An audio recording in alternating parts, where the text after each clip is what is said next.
Hi friends, ఎలా ఉన్నారు?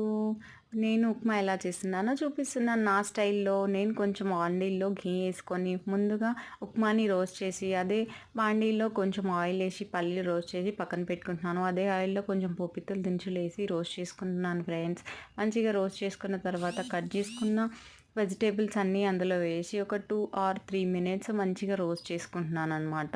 చేసుకున్న తర్వాత కొంచెం అందులోనే అల్లం ఎల్లిగడ్డ పేస్ట్ వేస్తున్నాననమాట. వేసుకున్న తర్వాత మంచిగా రోస్ట్ అయ్యాక 1 కప్ ఆఫ్ గ్లాస్‌కి 3 కప్ ఆఫ్ వాటర్ వేయాలన్నమాట. సో, నేను 3 కప్ ఆఫ్ వాటర్ వేస్తున్నాను. వేసుకున్న తర్వాత మంచిగా మిక్స్ చేసుకోవాలి. మిక్స్ చేసుకున్న తర్వాత సాల్ట్ ఇప్పుడే వేసేసుకోవాలన్నమాట. వేసుకొని ఒక 2 మినిట్స్ అట్లా కలుపుకొని తర్వాత దాని మీద క్యాప్ పెట్టేసేయాలి ఫ్రెండ్స్. క్యాప్ పెట్టుకొని ఒక 5 ఆర్ 10 మినిట్స్ తర్వాత ఇలా అయిపోతుందనమాట. ఇంత బాయిల్ అయిపోయిన తర్వాత ఉప్మా మంచిగా కొంచెంగా మంచిగా వేసుకుంటూ కలపాలి ఫ్రెండ్స్. నాకు వీలు కాలేదు, నేను ఒకటేసారి వేసుకొని అలా మిక్స్ చేశానన్నమాట. ఎందుకంటే మనము కలిపే దాంట్లోనే ఉంటుందన్నమాట ఉప్మా మొత్తము.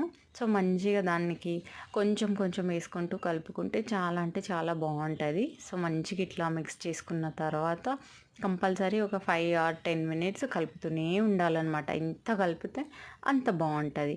అందులోనే కొంచెం గీ వేసుకోవాలన్నమాట. ఫ్లేవర్ అయితే చాలా బాగుంటుంది. కొంచెం గీ వేసి అందులోనే కొంచెం ఫస్ట్ మనం రోస్ట్ చేసి పల్లీలు వేసుకోవాలి.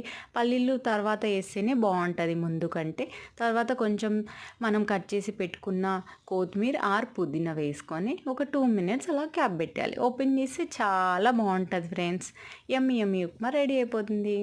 మీకు నచ్చితే like and subscribe and comment చేయండి. Thank you so much.